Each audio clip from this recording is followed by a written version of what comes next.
નમસ્કાર મિત્રો, જય શ્રી કૃષ્ણ. સ્વાગત છે તમારું આપણી આ YouTube channel government pension salary and ઇન્ફોમાં. તો મિત્રો, આજે આપણે વાત કરવાના છીએ કે 2026 શરૂ થઈ ગયું છે, તેથી સિનિયર સિટીઝન કાર્ડને લઈ જે નવું અપડેટ આવ્યું છે તેના વિશે મિત્રો. તો મિત્રો, સિનિયર સિટીઝન કાર્ડ 2026 પેન્શનરોએ આ કામ ફરજિયાત કરવા પડશે. તો મિત્રો, સિનિયર સિટીઝન કાર્ડમાં જે નવા લાભો આવ્યા છે તેથી પેન્શનરોએ આ 3 કામ ફરજિયાત કરવા પડશે. તો મિત્રો, સૌથી પહેલાં આપણે સિનિયર સિટીઝન કાર્ડ શું છે અને તેના લાભો શું છે અને કેવી રીતે તે મળવાપાત્ર થશે તથા સિનિયર સિટીઝન કાર્ડ કેટલી વયની ઉંમરે મળવાપાત્ર છે તેની તમામ વાત વિગતવાર જાણીશું. તો મિત્રો, તમને એક રિક્વેસ્ટ છે કે તમે આપણી ચેનલમાં નવા હોય તો આપણી ચેનલને સબસ્ક્રાઈબ કરવા નમ્ર વિનંતી, કેમ કે આવી કોઈ પણ માહિતી આવે તેનું નોટિફિકેશન સૌથી પહેલાં તમને મળી જાય. તો મિત્રો, વિગતવાર વાત કરીએ તો સિનિયર સિટીઝન કાર્ડ એ 60 વર્ષ ઉપરના તમામ નાગરિકો માટે સરકાર દ્વારા આપવામાં આવતું ઓળખપત્ર છે, જે યાત્રા, ટેક્સમાં છૂટ અને સ્વાસ્થ્ય જેવા લાભો માટે ઉપયોગી છે.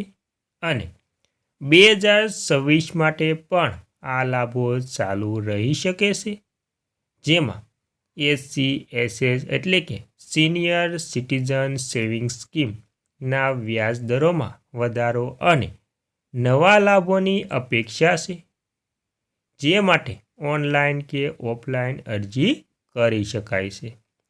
તો મિત્રો, સિનિયર સિટીઝન કાર્ડ શું છે અને તેના ફાયદાની વાત કરીએ તો મિત્રો, લાભાર્થી એટલે કે સિનિયર સિટીઝન કાર્ડ કોને મળી શકે છે? તો મિત્રો, 60 વર્ષ કે તેથી વધુ ઉંમરના ભારતીય નાગરિકોને સિનિયર સિટીઝન કાર્ડ મળી શકે છે. ત્યારબાદ મુખ્ય લાભો. તો મિત્રો, તેમાં મુખ્ય લાભોમાં રેલવે, બસ ભાડામાં, સ્વાસ્થ્ય સેવામાં અને આવકવેરામાં છૂટછાટ.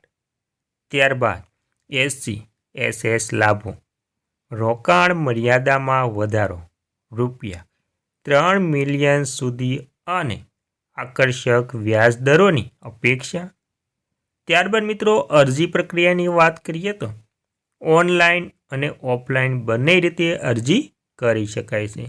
તમે તમારા રાજ્યના ડિસ્ટ્રિક્ટ પોર્ટલ ઓનલાઈન અથવા તો નજીકની પોસ્ટ ઓફિસ, બેંક ઓફલાઈન દ્વારા અરજી કરી શકો છો. ત્યારબાદ જરૂરી દસ્તાવેજોની વાત કરી લઈએ તો ઉંમરનો પુરાવો, આધાર કાર્ડ, પાન કાર્ડ, સરકારનો પુરાવો, ફોટો અને નિવૃત્તિનો પુરાવો જો લાગુ પડતો હોય તો.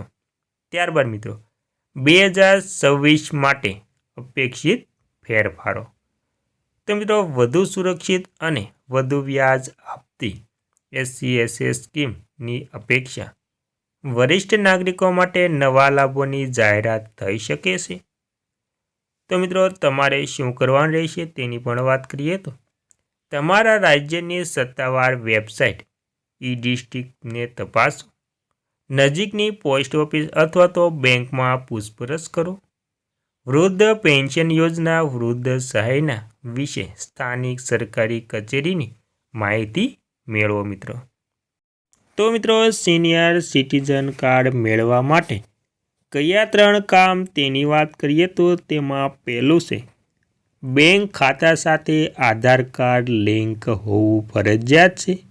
ત્યારબાદ PPO નંબર અપડેટ કરવા ફરજિયાત છે અને જેની ઉંમર 60 વર્ષ ઉપર હોય છે તેમને મળવાપાત્ર થાય છે. તો મિત્રો, આથી સિનિયર સિટીઝન કાર્ડ માટેની સૌથી અગત્યની માહિતી.